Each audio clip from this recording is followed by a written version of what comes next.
चलिए 8th class आगे बढ़ते हैं। नेक्स्ट टॉपिक आपका है लेयर्स ऑफ सॉइल। तो आपको साइड में एक डायग्राम दिया हुआ है सॉइल प्रोफाइल का, जिसमें आपको डिफरेंट जो लेयर्स है सॉइल की वो क्लियर हो जाएगी। सबसे ऊपर टॉप सॉइल होती है जिसके अंदर ह्यूमस होता है, और सेकेंड नंबर पे आपकी होती है सब सॉइल जिसके अंदर सैंड, सिल्ट और क्ले होता है, और उसके नीचे होती है वेदर्ड रॉक जहाँ पर थोड़े बड़े बड़े टुकड़े आपको मिलते हैं पत्थर के, जो टूट टूट के थोड़े छोटे हो जाते हैं। उसके बाद पेरेंट रॉक यानी जो बड़ी चट्टानें जिनके टूटने की वजह से वेदर्ड रॉक हुए, और इसी की वजह से सॉइल का जो स्ट्रक्चर है वो डिसाइड होता है कि किस तरह की सॉइल यहाँ पर फॉर्म होगी।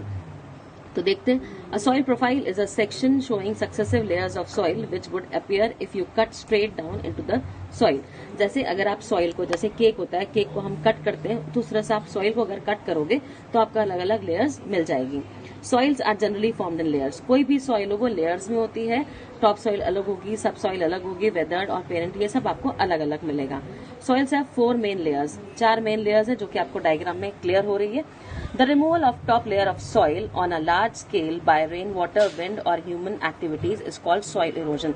अब जब ये लार्ज स्केल रिमूवल होता है टॉप लेयर ऑफ सॉइल का, यानी जो सॉइल की टॉप लेयर है अगर वो काफी तादाद में, काफी मात्रा में रिमूव हो जाती है किसी के भी द्वारा, चाहे रेन वाटर से बह के चली जाए, चाहे विंड से उड़ के चली जाए, या ह्यूमन एक्टिविटीज की वजह से, इसको हम कहते हैं soil erosion. It forms gullies and ravines. अब इसकी वजह से गलीज और रेवाइंस फॉर्म होती है। आपको पिक स्टॉप में दिया हुआ है गलीज और रेवाइंस क्या होती है। जब बहता पानी जमीन को इस तरह से डीप चैनल्स में कट करता है तो उसको गलीज या रेवाइंस कहते हैं। बेसिकली ये गलीज कहलाती हैं, लेकिन चंबल रिवर का जो बेसिन है चंबल एरिया में, इसको रेवाइंस कहा जाता है। The degree of soil erosion depends on many factor. अब किस तरह का सॉइल इरोजन होगा, कितना डीप होगा, ये काफी सारे फैक्टर्स पे डिपेंड करता है।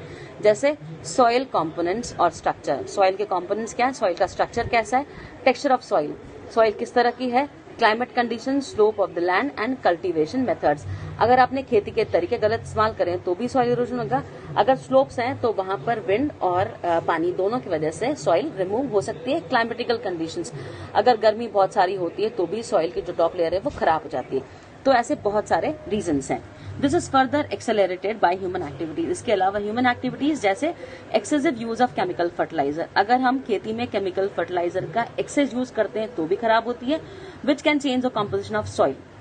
Erosion by wind and running water. उसके अलावा हवा तेज चलती है तो मिट्टी उड़ जाती है, पानी तेज बहता है तो सॉइल की फर्टिलिटी पे इफेक्ट होता है। Soil is also depleted eight many places bye deforestation. उसके अलावा अगर हम जंगलों को रिमूव करते हैं या एनिमल्स की ओवर ग्रेजिंग हो जाती है, ज्यादा पशु जो है वो इस एरिया को चर जाते हैं, खा जाते हैं, तो खराब हो जाती है।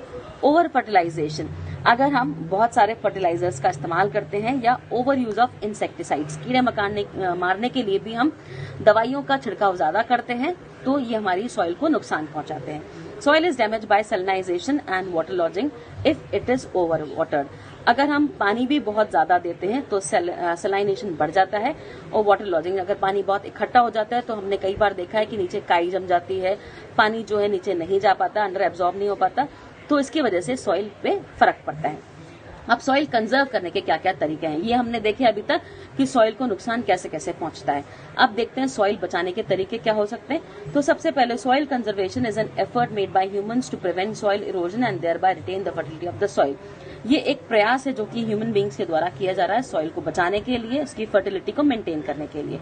Soil conservation is possible if it is manage properly using appropriate soil management techniques and adopting the following measures. ये कंजर्वेशन तभी पॉसिबल है जब हम प्रॉपर तरीके इस्तेमाल करते हैं, प्रॉपर मेजर्स को इस्तेमाल करते हैं, जैसे practice of terrace farming and control contour plugging is done in the mountain areas. जो पहाड़ी इलाके हैं, अगर हम वहां पे टेरेस फार्मिंग करते हैं या कॉन्टूर प्लगिंग करते हैं तो हम सॉइल को बचा सकते हैं। टेरेस फार्मिंग यानी हम पहाड़ियों को, जो पहाड़ियां होती है उनको अगर हम सीढ़ियों की तरह कट कर देते हैं। मैं आपको बताती हूँ, जैसे ये आपकी माउंटेन है, इसको हम इस तरह से कट करेंगे। इस तरह से हमने कट किया तो ये टेरेसेस फॉर्म हो जाएंगे, इनमें हम करेंगे खेती। तो इससे क्या होगा, जो पानी आएगा वो इधर इकट्ठा होकर रह जाएगा यहाँ पर, और आराम से खेती की जा सकती है। तो इससे मिट्टी नहीं बहेगी, ना हवा से ना पानी से। तो ये होगी आपकी टेरेस फार्मिंग। फिर कॉन्टूर प्लगिंग होती है कि जैसा भी आपका लैंडफॉर्म है उसके किनारे किनारे अगर आप फार्मिंग करते हो, इस तरह से आप फार्मिंग करते हो तो उसको कॉन्टूर प्लगिंग कहते हैं। इससे भी हवा का डायरेक्शन जो है वो चेंज हो जाता है। तो कॉन्टूर प्लगिंग का आपको पिक्चर दिया हुआ है। तो ये तरीका जिससे हम खेतों को बचा सकते हैं, जमीन को बचा सकते हैं। Terrace farming is the practice of cutting steps in the hill slopes to provide flat land for cultivation and check the soil erosion. Contour plugging is plugging of the land along the contour in a parallel way instead of up and down the slope. This checks soil erosion by runoff. तो ये जो दोनों तरीके हैं ये mountains पे use किए जा सकते हैं। ज्यादा ऊंची पहाड़ियां हो तो टेरेस फार्मिंग, और कॉन्टूर थोड़ी कम ढलान वाली हो, या फ्लैट जो थोड़ी हल्की नीचे वाली जो लैंड होती है यानी हल्की ऊंचाई वाली, उस पर भी आप यूज कर सकते हैं। उसके बाद नेक्स्ट तरीका है आपका control of wasteful practice of slash and burn cultivation in north east states of India. Slash and burn method, जहां पर हम क्या करते हैं, हम पेड़ों को कट करते हैं, बाकी रिमेन्स को हम जला के उस लैंड एरिया को क्लियर करते हैं, खेती के प्रिमिटिव मेथड्स का इस्तेमाल करते हैं, और उसके बाद जब फर्टिलिटी खत्म हो जाती है तो हम नेक्स्ट एरिया वैसे ही क्लीन करते हैं। इससे हमारे पेड़ों का, एनवायरमेंट का काफी नुकसान होता है, तो उसको हमें कंट्रोल करना है स्लैश एंड बर्न मेथड को। फिर नेक्स्ट आपका है कंट्रोल ऑफ डिफॉरेस्टेशन। अगर पेड़ों के काटने के बदले हम पेड़ों को उगाएंगे तो हम अपनी जमीन को बचा सकते हैं। इसके लिए promoting planting of trees and plugging of gullies, जो गलीज वगैरह बन जाती हैं उनको हम जमीन को वापस सही करके खेती के लिए इस्तेमाल करें, ये तरीके हैं। उसके बाद आपका है इन एरिड रीजन्स, जो सूखे इलाके होते हैं, strong winds blow away a lot of fertile part of the top soil. तो जो सूखे इलाके होते हैं वहां पर गर्मी में काफी हवाएं चलती है, जैसे आपका डेजर्ट इलाका राजस्थान वाला है, तो उसकी वजह से टॉप लेयर जो है टॉप फर्टाइल सॉइल की वो रिमूव हो जाती है। तो हमें क्या करना है, shelter belts are rows of trees planted to check wind speed and reduce erosion of the soil by wind। तो हम यहाँ पे शेल्टर बेल्ट्स लगाते हैं, यानी हम क्या करते हैं कि जो भी लैंड एरिया है, हमारे खेत है, कुछ भी, हम किनारे साथ साथ में ऐसे पेड़ लगाते जाएंगे किनारों पे। जैसे हम सड़कों के आसपास देखते हैं पेड़ लगे रहते हैं लाइंस में, तो उसकी वजह से हवा का जो प्रेशर है वो रुक जाता है, आपकी जो भी विंड की वजह से या पानी की वजह से जो भी एक्टिविटीज होती है इरोजन की, वो रुक जाती है। उसके बाद changing agricultural practices and practising strip cropping.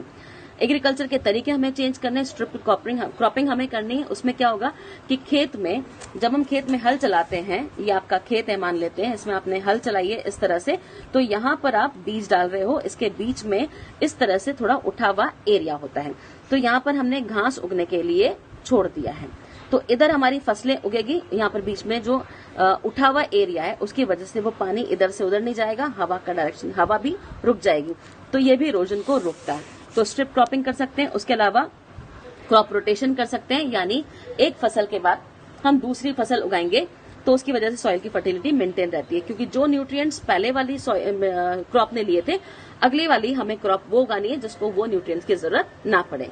Multiple cropping हो गई and intercropping are other ways of maintaining our precious soil and land resources. तो ये कुछ तरीके हैं जिसकी वजह से हम सॉइल इरोजन को रोक सकते हैं, क्योंकि इरोजन और फॉर्मेशन दोनों एक साथ चलते हैं, लेकिन किस लेवल का है, कितनी अच्छी मिट्टी जा रही है, कितनी बेकार आ रही है, ये सब डिपेंड करता है। और इसीलिए इसको रोकने के लिए हमें ये सारे मेथड इस्तेमाल करने पड़ेंगे, क्योंकि सॉइल जो है सबसे इम्पोर्टेंट पार्ट है हमारी लाइफ का।